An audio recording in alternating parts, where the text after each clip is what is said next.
नाज़रीन, अवामी न्यूज़ में ख़बरनि जो सिलसिलो जारी है। नुक़्ता से तव्हांखे खैरपुर खां ख़बर ॾींदा हलूं त पूरे मुल्क जीअं खैरपुर में भी 15 शोबान शुबे बैरात अक़ीदे व एहतराम सां मल्हाई वई। खैरपुर जे मुख़्तलिफ़ इलाक़नि में इमाम बारगाह मस्जिदनि समेत पूरे शहर खे गुलनि ऐं रंगीन बल्बनि सां पिणु सिंगारियो वियो। इन मौक़े ते शबीलनि मिठाई समेत खाइण पीअण जो पिणु एहतमाम कयो वियो। पूरे ज़िले में सिक्योरिटी सख़्त कई वई, जॾहिं त भलारी रात जे पुरमुसरत मौक़े ते शहरियुनि अवामी न्यूज़ सां ॻाल्हाईंदे चयो त अॼोकी रात जी वॾी अहमियत समायल आहे। हिन भलारी रात ते पूरी दुनिया जा मुसलमान वॾे अक़ीदे एहतराम सां पिणु इबादत कंदा आहिनि। ख़ुसूसी दुआऊं पिणु पूरे जहान लाइ घुरियूं वेंदियूं आहिनि। हज़ूर करीम सल्लल्लाहु अलैहि वसल्लम जिन चयो त मूंखे जिब्राइल अलैहिस्सलाम ख़बर ॾिनी त मां शोबान में अल्लाह पाक रहमत जा 300 दरवाज़ा खोले छॾींदो आहे ऐं हिन ॾींहं ते औरत मर्द तोड़े ॿार दिलि सां ख़ुशी जो इज़हार कंदे खेसि घरनि में मुख़्तलिफ़ ताम तयारु कया वेंदा आहिनि। विलादत बसादत, इस सिलसिले में महफिल मिलाद मरकज़ी इमाम बारगाह अंजुमन हैदरी में मुनक्किद किया जा रहा है, जिसके लिए इन तमाम अरकान अंजुमन हैदरी ने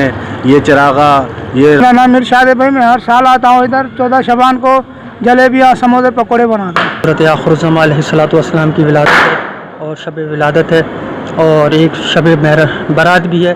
तो इस सिलसिले में खैरपुर की जो है वो मुख्तलिफ जो है मसाजिद में इमाम बारगाहों में महफिल मिलाद अमाल का सिलसिला जारी और सारी रहता है सारी रात।